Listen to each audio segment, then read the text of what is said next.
నమస్తే, welcome to tea news. బులెటిన్లో ముందుగా హెడ్లైన్స్ చూద్దాం.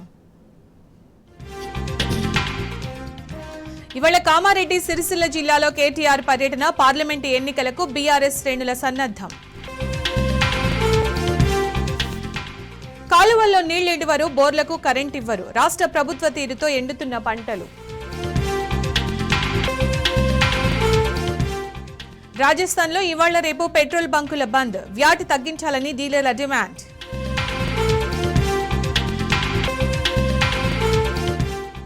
కోర్టుకు బెంగాల్ సందేశ్ ఖలీ నిందితుడు, కస్టడీ కోరనున్న సిబిఐ అధికారులు.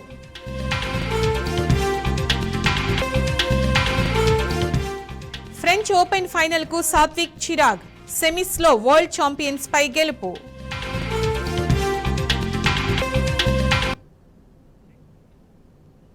ఇవాళ కామారెడ్డి సిరిసిల్ల జిల్లాలో బీఆర్ఎస్ వర్కింగ్ ప్రెసిడెంట్ కేటీఆర్ పర్యటిస్తారు. కామారెడ్డి జిల్లా కేంద్రంలో సత్య గార్డెన్లో బీఆర్ఎస్ కార్యకర్తల విస్తృత స్థాయి సమావేశంలో మాజీ మంత్రి వేముల ప్రశాంత్ రెడ్డితో కలిసి కేటీఆర్ పాల్గొననున్నారు. అనంతరం సిరిసిల్ల నియోజకవర్గం గంభీరావుపేట మండలం బీఆర్ఎస్ కార్యకర్తల విస్తృత స్థాయి సమావేశానికి కేటీఆర్ హాజరు కానున్నారు. ఈ మేరకు పార్టీ శ్రేణులు ఏర్పాట్లు పూర్తి చేశారు.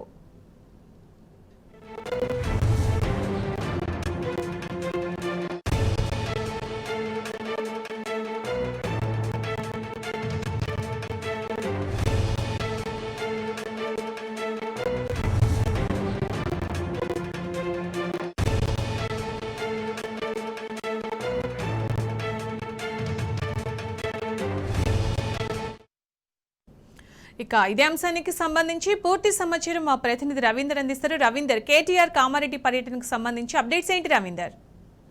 Sunitha, BRS party working president KTR ఇవాళ కామారెడ్డికి రానున్నారు. అసెంబ్లీ ఎన్నికల తర్వాత ఆయన ఇక్కడికి రావడం ఇదే తొలిసారి. మాజీ MLA Gampa Govardhan, BRS party జిల్లా అధ్యక్షుడు ముజిబుద్దీన్ నేతృత్వంలో నిర్వహించే పార్టీ విస్తృత సమావేశంలో కేటీఆర్ పాల్గొననున్నారు.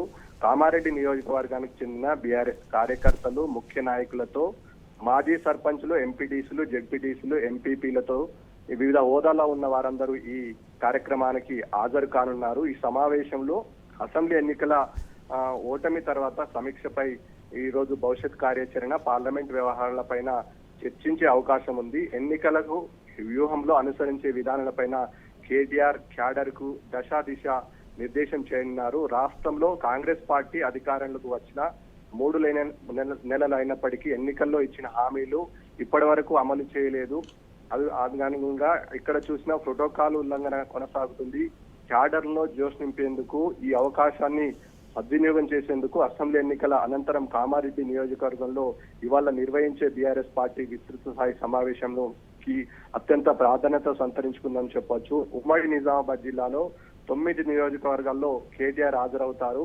ఇది కామారెడ్డి నియోజకవర్గం తొలి మీటింగ్ కావడంతో దానికి ప్రాధాన్యత సంతరించుకుంది. ఇందులో ఈ పాటికే పార్లమెంట్ స్థాయి సమావేశాలు బీఆర్ఎస్ పార్టీ కేంద్ర కార్యాలయమైనటువంటి హైదరాబాద్ లో ఈ పాటికే జరిగాయి. ఈ అవకాశాలు అందిపుచ్చుకున్నటువంటి క్యాడర్ నూతన ఉత్తేజం నింపేందుకు కేటీఆర్ రాకతో ఎంతో స్ఫూర్తిదాయకంగా నిలవబోతున్నది. నిజామాబాద్ లోక్సభ పరిధిలో ఉన్నటువంటి 7 అసెంబ్లీలు, అదేవిధంగా జైరాబాద్ పార్లమెంట్ లో ఉన్నటువంటి 4 అసెంబ్లీలకు ఇవాళ కేటీఆర్ ఇవాళ నుంచి అంకురార్పణ చేయనున్నారు. లోక్సభ సెగ్మెంట్ లో ఉన్నటువంటి అనేక కార్యక్రమాలు ఈపాటికే బాన్స్వాడ, అదేవిధంగా జుక్కల్ నియోజకవర్గాలకు ఈపాటికే షెడ్యూల్ ఖరారు కావడం జరిగింది. కేటీఆర్ రాకతో క్యాడర్ లో నూతన ఉత్తేజం నెలకొంది. ఈ నేపథ్యంలో పార్టీ క్యాడర్ పూర్తి స్థాయి సమాయత్తమైంది. భవిష్యత్ కార్యాచరణ, పార్లమెంట్ ఎలక్షన్ లో జైరాబాద్ పార్లమెంట్ సెగ్మెంట్ కి కామారెడ్డి నియోజకవర్గం వస్తుంది కాబట్టి ఇక్కడ ఎవరైతే బాగుంటుంది, ఏ సామాజిక వర్గం ప్రాధాన్యత ఇస్తే బాగుంటుంది అంశం పైన క్యాడర్లతో సమాలోచన చేయనున్న నేపథ్యంలో ఇవాళ దాదాపుగా మధ్యాహ్నం 12 గంటల పరిసర ప్రాంతంలో కేటీఆర్ కామారెడ్డి నియోజకవర్గ కేంద్రం ఉన్నటువంటి సత్య గార్డెన్ లో మాజీ మంత్రి వేముల ప్రశాంత్ తో పాటు మాజీ MLA Gampa Govardhan, TRS party జిల్లా అధ్యక్షుడు ఎంకే ముజిబుద్దీన్ తో పాటు వివిధ హోదాలున్న నాయకులతో కలిసి హాజరు కానున్నతో ఈ కామారెడ్డి నియోజకవర్గంలో ఉన్నటువంటి క్యాడర్ నూతన ఉత్తేజం నెలకొందని చెప్పొచ్చు. Right Ravinder, thank you.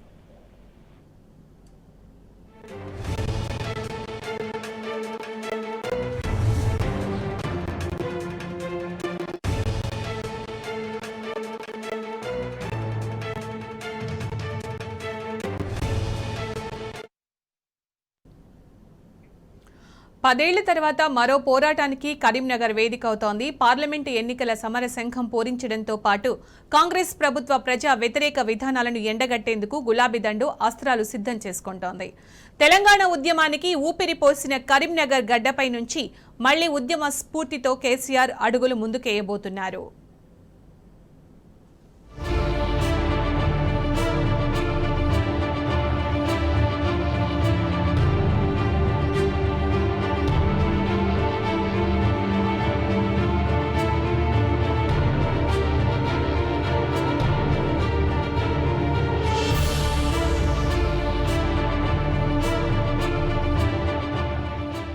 Telangana మలిదశ ఉద్యమానికి కరీంనగర్ జిల్లా ఊపిరిపోసింది. ఈ ప్రాంతాన్ని ఉద్యమ నేత, తెలంగాణ తొలి ముఖ్యమంత్రి కేసీఆర్ సెంటిమెంట్ గా భావిస్తారు. టీఆర్ఎస్ ఆవిర్భావం తర్వాత నిర్వహించిన సింహగర్జన సభ మొదలు ఆమరణ నిరాహార దీక్ష వరకు అన్ని కేసీఆర్ కరీంనగర్ గడ్డ నుంచే ఆరంభించారు. ఇదే సెంటిమెంట్ తో గత 10 ఏళ్లలో అనేక సంక్షేమ కార్యక్రమాలకు ఇదే గడ్డ వేదికైంది. ఇప్పుడు మళ్లీ 10 ఏళ్ల తర్వాత ఉద్యమాల పురిటిగడ్డ నుంచే మరోసారి కేసీఆర్ జంగు సైరన్ మోగించబోతున్నారు. మార్చి 12న జరిగే భారీ బహిరంగ సభ నుంచి పార్లమెంటు ఎన్నికల సమరశంఖం పూరించబోతున్నారు.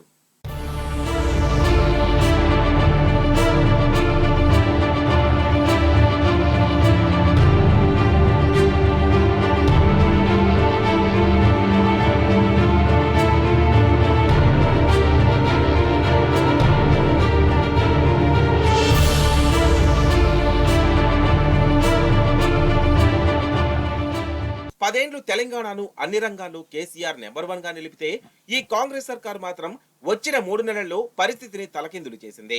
ప్రజా వ్యతిరేక నిర్ణయాలతో ముందుకెళ్తున్న రేవంత్ సర్కార్ పై రాజకీయ యుద్ధాన్ని కేసీఆర్ ప్రకటించనున్నారు. ఇచ్చిన హామీలను అమలు చేయాలని ఒత్తిడి చేయడంతో పాటు కేంద్ర, రాష్ట్ర ప్రభుత్వాల కుట్రలను ప్రజాక్షేత్రంలో కరీంనగర్ సభతో ఎండగట్టనున్నారు. ఉద్యమ సమయంలో ఎలాగైతే ఊరు వాడను ఒక్కటి చేసి ముందుకు కదిలారో అదే స్ఫూర్తితో మరోసారి కాంగ్రెస్ ప్రభుత్వ అన్యాయాలను, అక్రమాలను ప్రజల ముందు ఉంచనున్నారు.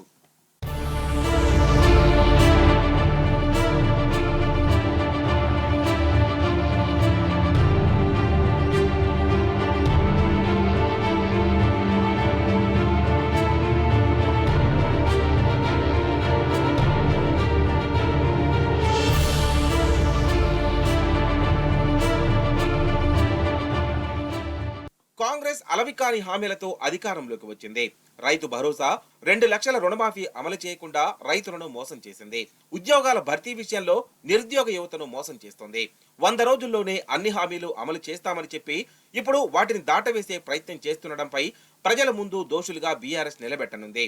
కాంగ్రెస్ దొంగ వాగ్దానాలను, ముసుగు రాజకీయాలను ప్రజాక్షేత్రంలో తొలగించేందుకు బీఆర్ఎస్ అధ్యక్షుడు కేసీఆర్ సిద్ధమయ్యారు. కరీంనగర్ నుంచి కాంగ్రెస్ పాలనపై యుద్ధం ప్రకటించి ప్రజల్లోకి వెళ్లేందుకు రోడ్ మ్యాప్ సిద్ధం చేశారు.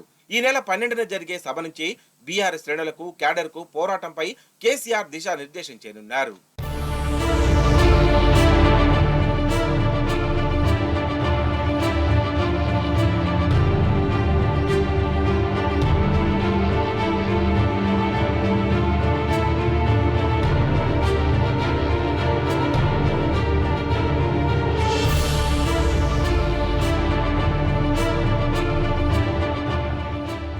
కాంగ్రెస్ అధికారంలోకి వచ్చిన 2 నెలల్లోనే రాష్ట్రంలో పరిస్థితులు ఉమ్మడి ఏపీలో ఉన్న పరిస్థితులు కల్పిస్తున్నాయి.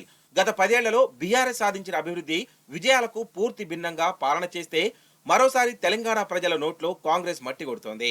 రాష్ట్రంలో నీటి వనరులను నిర్లక్ష్యం చేస్తూ, ప్రాజెక్టులపై కుట్రలు చేస్తూ వ్యవసాయ రంగాన్ని నిర్వీర్యం చేస్తున్నారు. రాష్ట్రంలో తాగునీటి ఎద్దడి వచ్చింది. మహిళలు బిందెలతో రోడ్లపైకి వస్తున్నారు. గ్రామాల్లో పంచాయతీ ఆఫీసుల ముందు ఆందోళన చేస్తున్నారు. రేవంత్ సర్కార్ చేతగానితనంతో తెలంగాణ విద్యుత్ కష్టాలు మళ్లీ మొదలయ్యాయి. సాగునీరు లేక, విద్యుత్ లేక పంటలు ఎండుతున్నాయి. ఎండిన వాటిని ఒట్టిగా వదిలేయలేక పశువుల మేతకు కన్నీటితో ఉపయోగిస్తున్నారు. కొంతమంది రైతులైతే వాటర్ ట్యాంకులతో పొలానికి నీరు పోస్తూ కాపాడుకునే ప్రయత్నాలు చేస్తున్నారు.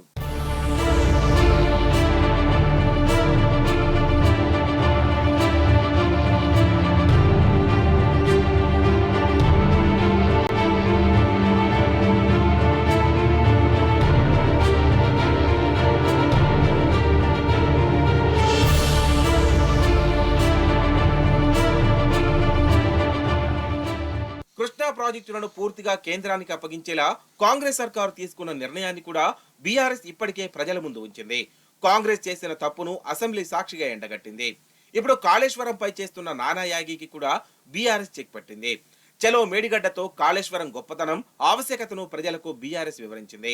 ప్రతి అంశాన్ని రాద్ధాంతం చేస్తూ కేసీఆర్ కుటుంబం, బీఆర్ఎస్ ప్రభుత్వంపై చేస్తున్న విమర్శలను తిప్పికొట్టేలా కేసీఆర్ వ్యూహరచన చేస్తున్నారు. అందులో భాగంగానే ఉద్యమాలకు పురిటిగడ్డ అయిన కరీంనగర్ సెంటిమెంట్ ను కేసీఆర్ మరోసారి ముందుకు తెస్తున్నారు. మరోసారి ఉద్యమకారులను, తెలంగాణ వాదులను ఏకం చేస్తున్నారు.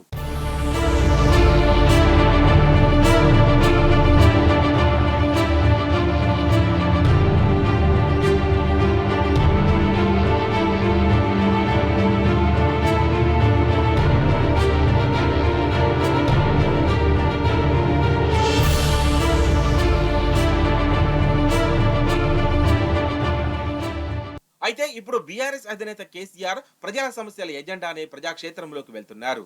ఎన్నికలు, ఓట్లు, సీట్లు, అధికారం కోసం కాకుండా తెలంగాణ ప్రజలకు కాంగ్రెస్, బీజేపీ చేస్తున్న ద్రోహాన్ని ప్రజాక్షేత్రంలో ఎండగట్టే ప్రయత్నం చేస్తున్నారు. బీఆర్ఎస్ పార్టీపై కాంగ్రెస్ చేస్తున్న అబద్ధాలు, అసత్యాలను పటాపంచలు చేసేందుకు కరీంనగర్ సభ వేదికగా మారనుంది. ఇటు కేసీఆర్ సభ కోసం బీఆర్ఎస్ శ్రేణులు అన్ని ఏర్పాట్లు చేస్తున్నాయి. ఫీనిక్స్ పక్షిలా మళ్లీ బీఆర్ఎస్ పుంజుకునేందుకు కరీంనగర్ సభ మంచి వేదిక అవుతుందని గులాబీ సైన్యం భావిస్తోంది. అందుకే కేసీఆర్ బహిరంగ సభను విజయవంతం చేయాలని అన్ని ఏర్పాట్లు చేస్తున్నాయి. కరీంనగర్ ఎంపీ అభ్యర్థిగా సీనియర్ నేత వినోద్ పోటీ చేస్తుండటంతో పాటు ప్రస్తుత బీజేపీ ఎంపీ బండి సంజయ్ పై వ్యతిరేకత కూడా పార్టీ విజయానికి దోహదం చేరింది. అందుకే కరీంనగర్ గడ్డపై మరోసారి గులాబీ జెండా ఎగరవేయాలని బీఆర్ఎస్ అస్త్రాలను సిద్ధం చేసుకుంటోంది.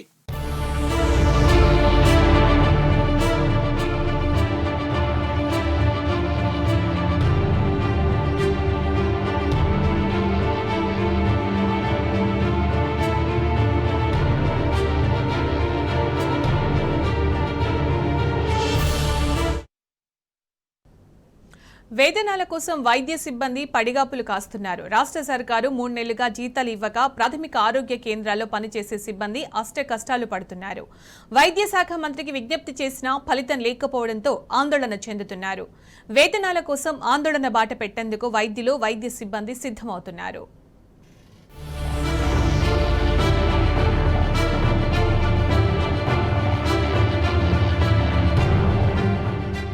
ప్రభుత్వ ఉద్యోగులకు 1వ తేదీనే జీతాలు అందుతున్నాయని కాంగ్రెస్ సర్కార్ గొప్పగా ప్రకటించుకుంది.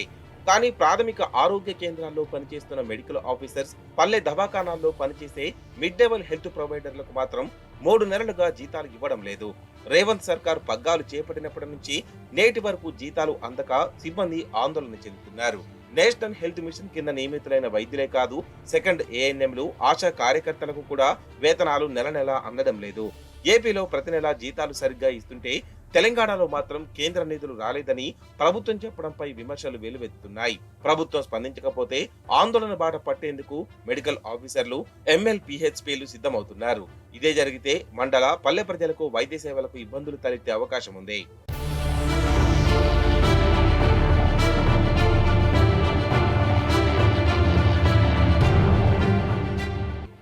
రెండేళ్ల కిందట ఎన్హెచ్ఎం కింద మెడికల్ ఆఫీసర్లు, ఎంఎల్హెచ్పీలు, సెకండ్ ఏఎన్ఎంలు, ఆశా కార్యకర్తలను నియమించారు. వీరికి 60% కేంద్రం, 40% రాష్ట్ర ప్రభుత్వం జీతాలు చెల్లించాలి. కేసీఆర్ ప్రభుత్వ హయాంలో వీరికి నెల జీతాలు అందాయి. కానీ కొత్త ప్రభుత్వం వచ్చాక వేతనాలు అందడం లేదు. ఈ మార్చి 20 వస్తే మొత్తం 4 నెలల జీతాలు పెండింగ్ లో ఉంటాయి. దీనిపై ఇప్పటికే వైద్య ఆరోగ్య శాఖ నుంచి దామోదర్ రాజనరసింహను కలిసి లిఖితపూర్వక విజ్ఞప్తి చేసిన వైద్య సిబ్బందికి న్యాయం జరగడం లేదు. ఎన్హెచ్ఎం కింద నియమితులైన ఆశా వర్కర్లకు 1 నెల, సెకండ్ ఏఎన్ఎంలకు 2 నెలల వేతన బకాయిలను ప్రభుత్వం చెల్లించాల్సి ఉంది.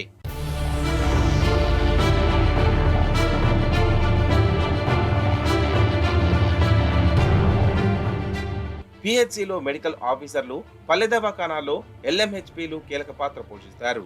పిహెచ్సిలకు వచ్చే ప్రతి రోగిపై మెడికల్ ఆఫీసర్ నిఘా ఉంటుంది. అవసరమైన వైద్య పరీక్షలు చేస్తారు. తోటి సిబ్బందిని సమన్వయం చేసుకుంటూ రోగికి కావాల్సిన సేవలు అందేలా చూస్తారు. ఒక్క మాటలో చెప్పాలంటే మెడికల్ ఆఫీసర్ పనితీరుపైనే సదరు ప్రాథమిక ఆరోగ్య కేంద్రం పనితీరు ఆధారపడి ఉంటుంది. పల్లె దవాఖానాల్లోనూ ఇదే రీతిగా ఉంటుంది. ప్రజలు ఇబ్బంది పడొద్దని 3 నెలలుగా జీతాలు పడకపోయినా వీళ్లు ప్రభుత్వానికి విజ్ఞప్తులు చేస్తూ వచ్చారు. అయితే ప్రభుత్వం నుంచి స్పష్టమైన హామీ రాకపోవడంతో ఆందోళన చేపట్టేందుకు సిద్ధమవుతున్నారు. ఇది జరిగితే మండల పల్లె ప్రజలకు ప్రభుత్వ వైద్య సేవల్లో ఇబ్బందులు తలెత్తుతాయి. ఇప్పటికైనా రాష్ట్ర ప్రభుత్వం స్పందించి వేతన బకాయిలు చెల్లించాలని కోరుతున్నారు. లేకపోతే ఆందోళన బాట పడతామని హెచ్చరిస్తున్నారు.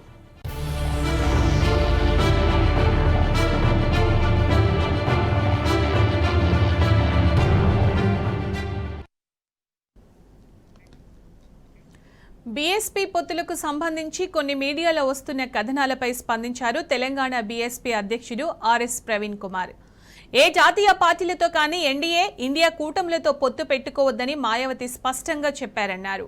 మాయావతి చేసిన ట్వీట్ సారాంశాన్ని అర్థం చేసుకోకుండా చాలా మంది రకరకాల తప్పుడు ఊహాగానాలు చేస్తున్నారని సోషల్ మీడియాలో పోస్టు చేశారు. తృతీయ ఫ్రంట్ అంటూ మీడియాలో వస్తున్న అసత్య కథనాలపై ఆర్ఎస్ ప్రవీణ్ కుమార్ స్పష్టత ఇచ్చారు. ఉత్తరప్రదేశ్లో కూడా బీఎస్పీ ఒంటరిగా పోటీ చేస్తుందని చెప్పారు. గతంలో మధ్యప్రదేశ్, పంజాబ్లలో ఏ జాతీయ కూటమిలో లేని ప్రాంతీయ పార్టీలతో జరిగినట్లుగానే తెలంగాణలో కూడా రాబోయే పార్లమెంటు ఎన్నికలకు సంబంధించి బీఆర్ఎస్తో పొత్తు కోసం జరిగిన చర్చలకు బీఎస్పీ హైకమాండ్ అనుమతి ఉందన్నారు. సీట్ల పంపకంపై స్పష్టత వచ్చేదాకా చర్చలు కొనసాగుతూనే ఉంటాయని చెప్పారు.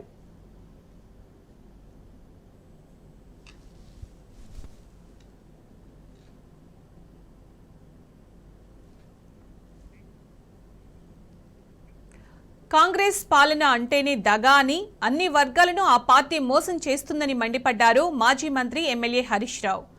ఎన్నికలు ఉన్నాయి కాబట్టి ఈ మాత్రం కరెంట్ ఇస్తున్నారు కానీ ఎన్నికల తరువాత కరెంటు కోతలు తప్పవన్నారు. తెలంగాణ ప్రయోజనాల కోసం కొట్లాడే బీఆర్ఎస్ ను లోక్సభ ఎన్నికల్లో గెలిపించాలని కోరారు హరీష్ రావు.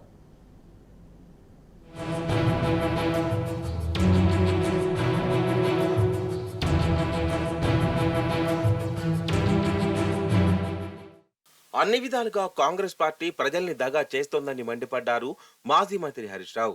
రైతుల ధాన్యానికి ఇచ్చే బోనస్, రుణమాఫీ, ఉచిత కరెంట్, రైతు బంధు ఇలా అన్నింటా మోసం చేస్తోందని ఫైరయ్యారు. జహీరాబాద్ ఎంపీ టికెట్ మున్నూరు కాపులకు ఇవ్వాలని ఆ సంఘం నేతలు హరీష్ రావును కోరారు. ఈ మేరకు తెలంగాణ భవన్లో ఆయన్ను కలిశారు మున్నూరు కాపు సంఘం నేతలు.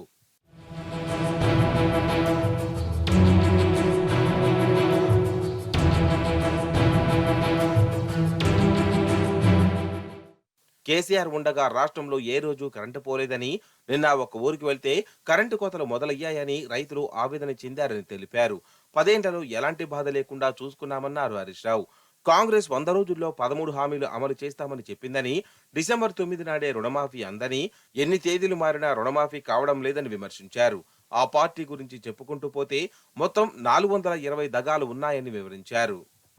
ఊళ్ళల్లో ఎక్కడ 10 మంది కలిసినా రైతులు మాట స్టార్ట్ చేయాలి. ఇవాళ కరెంటు మోటార్లు తక్కువ కాలుతున్నాయి, కాలుతలేవా? పోయినసారి ఎప్పుడైనా కాలినాయి? ఇవాళ ఎక్కడ పోయినా రాష్ట్రంలో పంటలు ఎండిపోతూ ఉన్నాయి. రైతులకు పెట్టుబడి లేదు. ఇవాళ పెట్టుబడి పోయే పరిస్థితి వచ్చింది.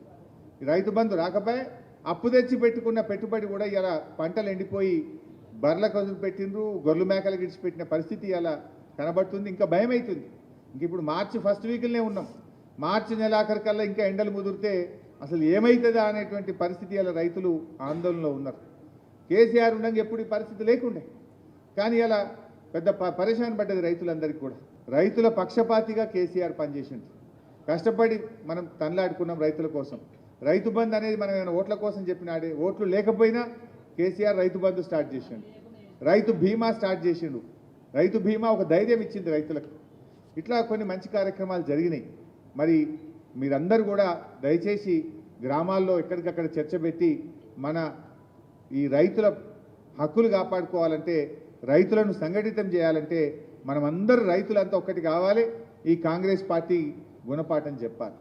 పార్లమెంటు ఎన్నికలు ఉన్నాయని, ఈ మాత్రం కరెంటు ఇస్తున్నారని, ఎన్నికలు పూర్తయితే కరెంటు కోతలు పూర్తి స్థాయిలో ఉంటాయని హరీష్ రావు తెలిపారు. తెలంగాణ ప్రయోజనాల కోసం కొట్లాడే బీఆర్ఎస్ ను లోక్సభ ఎన్నికల్లో గెలిపించారని కోరారు. కాంగ్రెస్ హామీలు అమలు కావాలంటే బీఆర్ఎస్ పోరాటంతోనే సాధ్యమవుతుందని చెప్పారు. రుణమాఫీ, రైతు బంధు, కరెంటు, బోనస్ ఇవ్వనందుకు రైతులు ఏకమై వచ్చే ఎన్నికల్లో కాంగ్రెస్ కు చురకలు పెట్టాలని అన్నారు. మన వేలుతో మన కన్ను పొడుచుకోవద్దని, తప్పిపోయి కాంగ్రెస్ కు ఓటు వేయొద్దని, బాండ్ పేపర్ ఇచ్చి రైతులను మోసం చేసిన చరిత్ర కాంగ్రెస్ దేనని విమర్శించారు.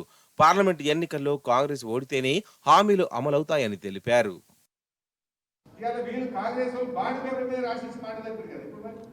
100 రోజుల్లో 6 గ్యారెంటీలు చేస్తాము, 6 గ్యారెంటీల మీద అసెంబ్లీలో చట్టం చేస్తాం అన్నారు. చట్టము లేదు, నా మీద అమలు లేదు. అసెంబ్లీలో చట్టం చేస్తామని చెప్పలేదు. మరి అసెంబ్లీ పెట్టింది కానీ చట్టం ఏం చేయలేదు.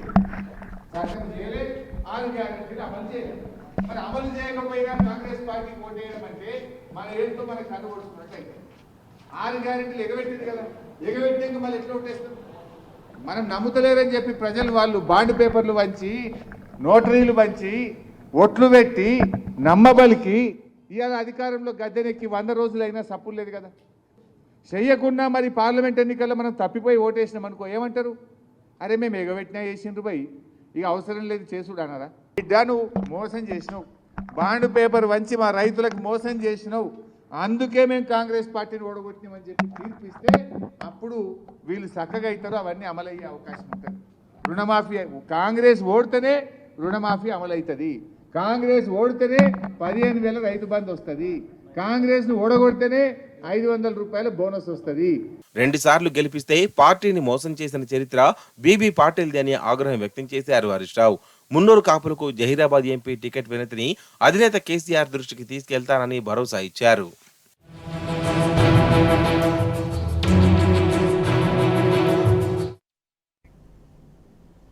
లోక్సభ ఎన్నికల ముందు కాంగ్రెస్ కు వరుస షాకులు తగులుతున్నాయి. కాంగ్రెస్ పాలిత హిమాచల్ ప్రదేశ్ లో రాజకీయ సంక్షోభం మరింత ముదిరింది.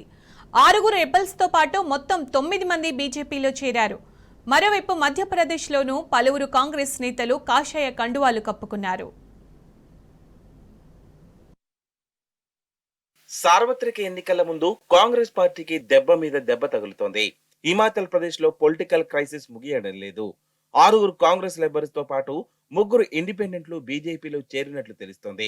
మరోవైపు మధ్యప్రదేశ్ కు చెందిన సీనియర్ నేత సురేష్ పచౌరి, కొందరు మాజీ ఎమ్మెల్యేలు బీజేపీలో చేరారు. హిమాచల్ ప్రదేశ్ కు చెందిన 9 మంది ఎమ్మెల్యేలు హర్యానా నెంబర్ ప్లేట్ ఉన్న బస్సులో బీజేపీ పాలిత రాష్ట్రమైన ఉత్తరాఖండ్ కు చేరుకున్నారు. వారంతా రిషికేశ్ లోని తాజ్ హోటల్లో దిగారు. అధికార కాంగ్రెస్ లో అంతర్గత పోరు సమస్య పోలేదని వారంతా సంకేతాలిచ్చారు. హిమాచల్ సీఎం సుఖ్వీందర్ సుఖ్ ఢిల్లీకి వెళ్లిన 2 రోజుల తర్వాత ఈ పరిణామం చోటు చేసుకుంది. లోక్సభ ఎన్నికలతో పాటు స్థానిక రాజకీయ పరిస్థితులపై నివేదిక సమర్పించేందుకు ఆయన ఢిల్లీ వెళ్లినట్లు సమాచారం. తిరుగుబాటు చేసిన వారిని తిరిగి పార్టీలో చేర్చుకుంటారా అన్న ప్రశ్నకు చేసిన తప్పును గుర్తించిన వారు మరో అవకాశం పొందగలరని నర్మగర్భంగా సీఎం సమాధానమిచ్చారు. అంతకుముందు హిమాచల్ ప్రదేశ్ మంత్రి విక్రమాదిత్య సింగ్ మాట్లాడుతూ ఇప్పుడు బంతి జాతీయ నాయకత్వం కోర్టులో ఉందని చెప్పారు. గత నెల రాజ్యసభ ఎన్నికల్లో 6 రెబల్స్, 3 స్వతంత్ర ఎమ్మెల్యేలు బీజేపీకి అనుకూలంగా ఓటు వేశారు. దీంతో 6 కాంగ్రెస్ ఎమ్మెల్యేలపై అనర్హత వేటు పడింది. స్పీకర్ చర్యలను వ్యతిరేకిస్తూ తిరుగుబాటు ఎమ్మెల్యేలు సుప్రీంకోర్టును ఆశ్రయించారు. పార్టీలో సంక్షోభాన్ని ఎదుర్కోవడంలో రాష్ట్ర సీఎం సుఖ్వీందర్ విఫలమైనట్లు పార్టీ అధ్యక్షుడు ఖర్గే ఇదివరకే నివేదికలు అందాయని పార్టీ వర్గాలు వెల్లడించాయి. మరోవైపు హిమాచల్లోని కాంగ్రెస్ ప్రభుత్వం త్వరలో పతనం కానుందని కేంద్ర మంత్రి బిఎల్ వర్మ జోస్యం చెప్పారు.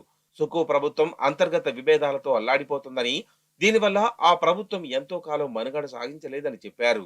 లోక్సభ ఎన్నికల తర్వాత దేశవ్యాప్తంగా కాంగ్రెస్ తుడిచిపెట్టుకుపోతుందని కూడా ఆయన అన్నారు. ఇక అనర్హత వేడు పడిన 6 కాంగ్రెస్ ఎమ్మెల్యేలను గొర్రెలను కాపాడినట్లు బీజేపీ కాపు కాస్తోందని హిమాచల్ సీఎం సుఖు ఆగ్రహం వ్యక్తం చేశారు. వారిని ఒక చోట ఉంచకుండా తిప్పుతున్నారని మండిపడ్డారు. రెబల్ ఎమ్మెల్యేలను మొదట హర్యానాలోని పంచకులాలో ఓ హోటల్లో ఉంచారని, ఆ తర్వాత చార్టెడ్ విమానంలో డెహ్రాడూన్ కు తరలించారని, ఇప్పుడు రిషికేశ్ లో ఓ హోటల్లో ఎందుకు ఉంచాల్సి వచ్చిందని ప్రశ్నించారు.